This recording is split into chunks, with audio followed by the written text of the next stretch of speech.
National Weather Service in Wilmington has issued a severe thunderstorm warning for Ross County, Pickaway County, northeastern Fayette County, Ohio, until 3:30 p.m. At 2:55 p.m., radar indicated severe thunderstorms located along a line extending from 5 Points to New Holland to Paint Creek State Park, moving east at 45 miles an hour.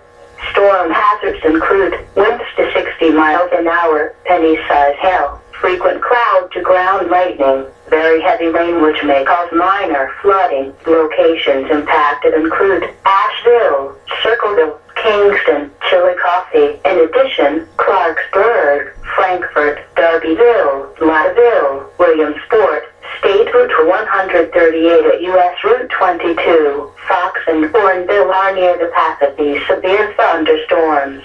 Seek shelter in a sturdy building. Stay away from windows and doors until these storms have passed. To report severe weather, go to our website at weather.gov/ILN and submit your report via social media when you can do so safely.